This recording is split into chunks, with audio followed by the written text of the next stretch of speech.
হ্যাঁ, সীমান্তে পুশিনের সংখ্যা বেড়েছে, এই জন্য আমরা প্রতিবাদও করেছি। বাট যারা আমাদের দেশি, আমাদের বাংলাদেশি, যেহেতু আমাদেরই ভাই, তাদের ক্ষেত্রে আমরা বলছি ভারতকে যে তোমরা প্রপার চ্যানেলে পাঠাও।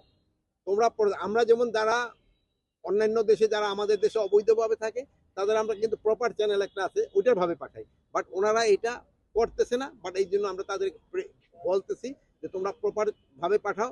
সে যদি আমার দেশের নাগরিক হয় আমরা অবশ্যই তারে আমরা অ্যাকসেপ্ট করব। এই ব্যাপারে আমাদের লেভেলে হয়েছে, ফরেন মিনিস্ট্রি তো তারা তারা তারা তারা যোগাযোগ করতে।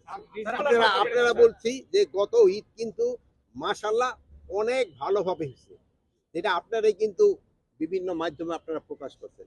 এই ঈদও যেন ওই একই মাপে হয় এবং আরো স্ট্যান্ডার্ড উন্নতি হয়। এই জন্য আমরা কিন্তু যেসব আমাদের আইন শৃঙ্খলা বাহিনী আছে, ভাইয়েরা যারা আছে, তাদেরই কিন্তু আমরা সবাই ইনস্ট্রাকশন দিয়েছি।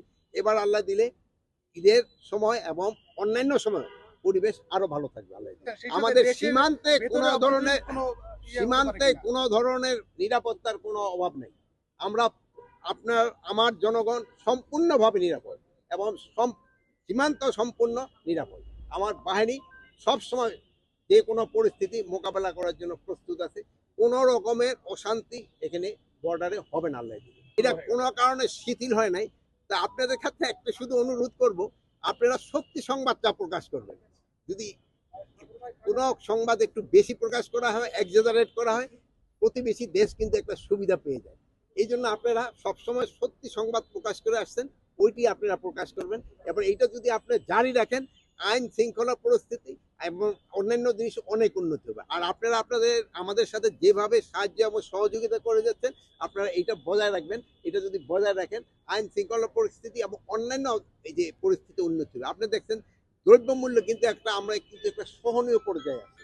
এটা কিন্তু আপনাদের চেষ্টাই হয়েছে। আপনি দেখেন এখন এই যে ধরেন ধানের উৎপাদনও কিন্তু আমাদের এইবার অনেক বেড়েছে, প্রায় 15 লক্ষ টন আমাদের এই বোরো ধানের উৎপাদন বেড়েছে। এই জন্য হয়তো আমাদের যে গত বছর যে আমাদের কিছু আমদানি করা হচ্ছে, তাহলে আমাদের আমদানি করার প্রয়োজন না হতে পারে। এই জন্য আপনারা যদি সবাইরে উৎসাহ করেন, আমাদের কৃষকদেরও যদি উৎসাহিত করেন, তো কিন্তু তারা করে। ইভেন আলুরও দেখেন, আলুর দাম কৃষকরা কিন্তু ইভেন আলুর দাম তার ন্যায্য দামটাও কিন্তু পাচ্ছে না, যেহেতু আলু উৎপাদন অনেক বেশি হয়ে গেছে। এবং এরও যেন ন্যায্য দামটা পায়, এটার জন্য আপনারা একটু যদি সাহায্য এবং সহযোগিতা করেন তবে ভালো হবে।